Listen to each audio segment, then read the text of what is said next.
Good afternoon, ladies and gentlemen. Pirate Prepper here. Wanted to start the practical side of my recordings now, and hopefully you've actually done something and put some food back and made a little cash, and looked around your house and seen what you have to work with. And one of the things we want to look at is, do you have what you need to work with what you have? What do I mean by that? Well, very simply, do you have a means to cook what you have? You may have 50 pounds of rice, but you have a pot to boil it in. Do you have water? Do you have a little salt to go with it? Do you have a means of boiling the water? That could be as simple as a propane gas ring. But how much propane do you have? Do you have enough propane set back to boil water for a week or a month? And remember, you're not just making a cup of tea. How long do you have to boil rice to make it work? How long do you have to steam various items, stew them? Yeah, you can turn the heat down, but you still can use a lot of gas cooking that way. So, one thing to consider is thermos cooking. What's that? Well, it's where you put hot boiling water in a thermos with your food, like your rice, and just let it go. And it cooks itself, and it holds the heat in, and you don't lose any steam or any moisture or anything, and it just kind of cooks in the thermos. Might be something you might want to investigate and look at. Excuse me. The Kelly kettles, another option. You can boil in and cook in. There are a modernized milk can that actually cook under pressure. You can put on a propane ring or even a wood fire that work extremely well. They're a little pricey, but they work.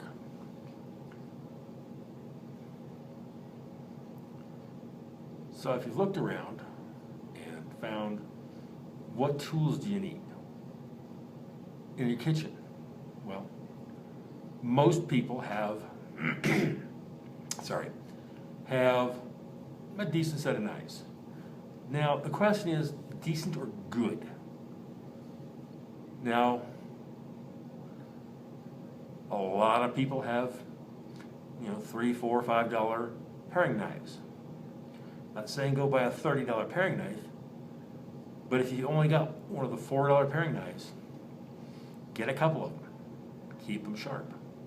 If you got the little 39-cent plastic handled ones that are about as thin as can be, you might want to replace them with something you can sharpen that's going to last a long time. Chef's knives. A good chef's knife will last a lifetime. I've got a Chicago cutlery knife that dates back to World War II, at least. So, look at the tools you have to work with in each area. So, like I said, in this case, a way to cook the food, a way to cut the food. Now, I'm not going to talk a lot about ways to store the food, Tupperware or any of the other things like that, because quite honestly, if we're cooking this way, we're probably not going to be having leftovers. We're making just enough for the meal, just enough for dinner, just enough to cover what we need right then and there. Leftovers are great, but if the power's out, you have no way to keep them. Unless, of course, it's winter, in which case you throw the stuff outside.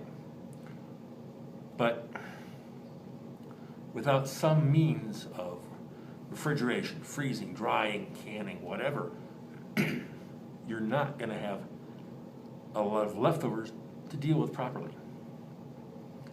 So, plan your meals accordingly. Make a little less than you would normally, in case one of the kids isn't hungry that night. And if they are hungry, well, they're a little hungry afterwards too.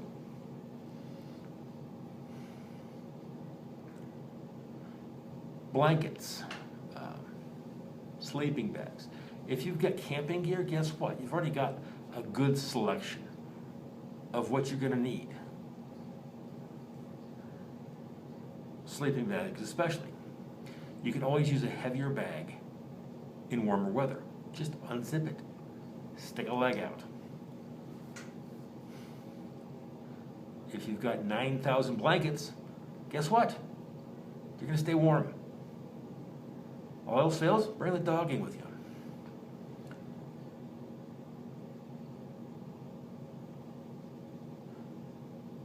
Tents, you don't need a 4-season tent. If you're going to be outside, yeah, that's going to be helpful. But if you're inside, guess what? You're inside. You don't need the protection from the weather, just the temperature. So using your tent as an insulation layer to hold the heat in while you're sleeping, that works. It's a legitimate reason to set a tent up and camp in the living room. It also means that if that's the room with, say, a wood stove or a gas fireplace, you have one room you can block off with sheets or closed doors or whatever you need to do to limit how much heat you need in the house. You know, the gas may still be on, even if the power's not. Does your fireplace, if you have a gas fireplace, work without power? Some do, some don't. Does your stove work without power? You may have to use a match to light the gas on the stove, but if it's still flowing, even without the little igniter, guess what? You got a way to cook. Start looking at what you have, what you might need, and planning accordingly. All the economic reports I was seeing are not pretty for 2021. And that's putting it mildly. Not going to get political here, not going to blame any administration or whoever, it doesn't matter. What matters is that we get through it. We make it through to tomorrow. So, got to keep this one short. And yes, I will be getting out of the philosophical and these all talk kind of videos coming up, but I want you to keep considering what you're doing, what you've got going. Do you need to pick up a second job to fund a little extra here and there? I know there are places out there that are looking for part-time custodians. You know, clean up 2-3 hours a night. It's not great work, but it's money. C-stores, same thing, a couple hours here and there. Not great money, but it's money. Don't let pride get in the way of your making it.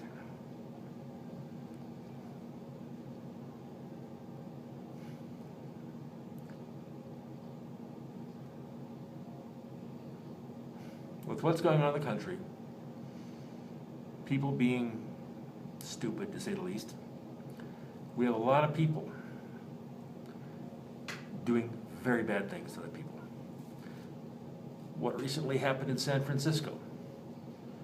Random attacks on Asian Americans. You know what?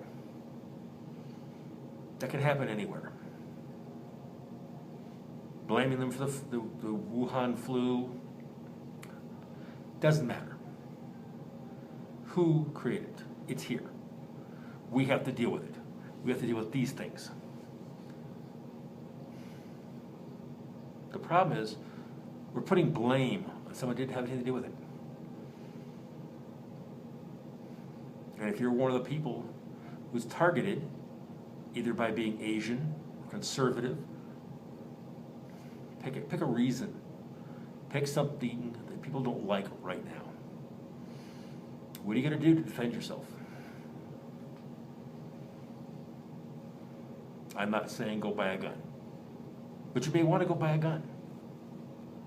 You may want to carry a knife. You may want to carry pepper spray. You may want to do all sorts of stuff. I will say, follow the laws. Go get your concealed weapons permit if you can. Go take a knife fighting course if that's your only option.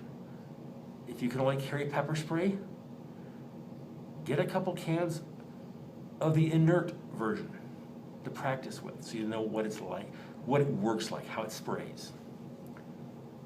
Try it out.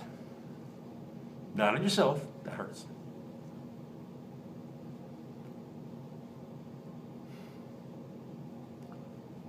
Get in the mindset that you are going to survive. If you look at most survival situations, the 12th Man movie recently is a great example. His mindset wouldn't let him die. And he continued, despite the fact he was extremely hurt, almost freezing to death. But he continued. And he persevered against the Germans in Norway. Something to be said for attitude.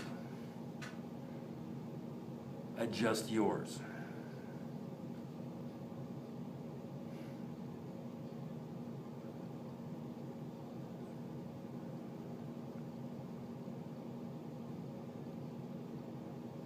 As I sit here, I'm trying to think of one big thing to say that would help everyone out, that would ease your pain, ease your difficulties. And I don't think there is one thing that can be said. I think everybody's got their own motivational factors, has something that drives them, be it their children, their religion. Find what motivates you. Find what drives you and keeps you going. During the bad days, on the good days. And really start to work on that. Highlighting it. Bringing it to the surface and keeping it there. It's going to be important. Even if nothing happens. Finding your motivations and working with them is something that can improve your life. Okay, enough philosophy. We'll get into an actual instructional video next. And y'all have a great day. Pirate Prepper out.